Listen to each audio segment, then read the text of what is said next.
ಪುಲಕೇಶಿ ನಗರದಲ್ಲಿ ಒಂದು ರಾಜಕೀಯ ಬೆಳವಣಿಗೆ ಈಗ ಮಹತ್ವವಾಗಿ ಕೂಡ ಬೆಳೆದಿರುವಂತದ್ದು. ಇವತ್ತು ಪುಲಕೇಶಿ ನಗರದಲ್ಲಿ ಏನು JDS ಪಕ್ಷಕ್ಕೆ ಅಖಂಡ ಶ್ರೀನಿವಾಸ ಮೂರ್ತಿ ಅವರು ಸೇರ್ಪಡೆ ಆಗ್ತಿದ್ರೆ ನಮ್ಮ ಜೊತೆ ಇದ್ರೆ ಅವ್ರನ್ನ ಮಾತನಾಡಿಸ್ತಾ ಹೋಗ್ತೀನಿ.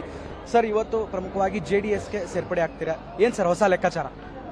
ನಮ್ಮ ಮನೆಗೆ ನಾನು ಮತ್ತೆ ರಿಟರ್ನ್ ಆಗಿದ್ದೀನಿ. JDS ಪಕ್ಷದಲ್ಲೇ ನಾನು ಶಾಸಕನಾಗಿದ್ದೆ, ಮತ್ತೆ ನಾನು ರಿಟರ್ನ್ ಆಗಿ JDSಗೆ ಬಂದಿದ್ದೀನಿ. ನಮ್ಮ ಪುಲಕೇಶಿ ವಿಧಾನಸಭಾ ಕ್ಷೇತ್ರದಲ್ಲಿ ನಮ್ಮ ಅಧ್ಯಕ್ಷ GB ಅಧ್ಯಕ್ಷ ರಮೇಶ್ ಗೌಡರ ನೇತೃತ್ವದಲ್ಲಿ, ಕುಮಾರಣ್ಣವರ ನೇತೃತ್ವದಲ್ಲಿ, ದೇವೇಗೌಡರ ಸಾಹೇಬರ ನೇತೃತ್ವದಲ್ಲಿ ಹಾಗೂ ನಮ್ಮ ಪಕ್ಷದ ಕಾರ್ಯಕರ್ತರು ಎಲ್ಲರ ನೇತೃತ್ವದಲ್ಲಿ ಇವತ್ತು JDS ಪಕ್ಷವನ್ನು ಸೇರ್ತಾ ಇದ್ದೀವಿ.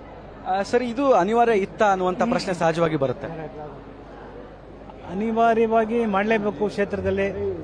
ಕ್ಷೇತ್ರದ ಜನತೆಯ ಆಶೀರ್ವಾದ, ಜನಗಳ ಆಶೀರ್ವಾದ, ದೇವರ ಆಶೀರ್ವಾದದಿಂದ ಹೆಚ್ಚಿನ ಸಂಖ್ಯೆಯಲ್ಲಿ ಮಾಡಬೇಕು ಈ ಕಾರ್ಯಕ್ರಮ ಅಂತೇಳಿ ಮಾಡಿದ್ರಿ. ನಿನ್ನೆ ಸ್ವಲ್ಪ ಮಳೆ ಬಂದು ನಮ್ಗೆ ಸ್ವಲ್ಪ ತೊಂದರೆ ಆಯಿತು, ಅದರಿಂದ ಸ್ವಲ್ಪ ಅನುಕೂಲ ಆಗಿದೆ. ಈಗ ಎಲ್ಲ ಸ್ವಲ್ಪ ಲೇಟ್ ಆಯಿತು, ಮಳೆ ಬಂದಿರೋದ್ರಿಂದ ಸ್ವಲ್ಪ ನಮ್ಗೆ ತೊಂದರೆ ಆಯಿತು, ಅಷ್ಟೇ, ಇನ್ನೇನಿಲ್ಲ. ಸರ್, ಕಾಂಗ್ರೆಸ್ನ ಭದ್ರಕೋಟೆ ಈ ನಗರ ಈಗ JDS ಸೇರ್ಪಡೆಯಿಂದ ಮುಂದಿನ ಸವಾಲುಗಳು ಮತ್ತೇನು? 2013 ನಮ್ಮ JDS ಇಂದಾನೆ ಗೆದ್ದಿದ್ದು. ಇಲ್ಲಿ ಕಾಂಗ್ರೆಸ್ ಭದ್ರಕೋಟೆ ಅನ್ನಲ್ಲ, ಇದು ನಮ್ಮ ವೈಯಕ್ತಿಕವಾಗಿ ಇದ್ದಿದ್ದಂಥ ಮತಗಳು, ನಮ್ಮ ಶಕ್ತಿ ಮೇಲೆ ನಾವು ಗೆದ್ಕೊಂಡು ಬರ್ತಾ ಇದ್ದಂಥ ಮತಗಳು. ಈಗ JDS ಮತ ಖಂಡಿತ ಆಗುತ್ತೆ. ಸರ್, ಕುಮಾರಸ್ವಾಮಿ ಅವರ ನೇತೃತ್ವದಲ್ಲಿ ಮುಂದಿನ ದಿನಗಳಲ್ಲಿ ಅಭಿವೃದ್ಧಿ ಯಾವ ರೀತಿ ತಗೊಳ್ತಾರೆ? ನಮ್ಮ ಕುಮಾರಣ್ಣವ್ರು ಮುಂದಿನ ಮುಖ್ಯಮಂತ್ರಿಗಳಾಗಬೇಕು.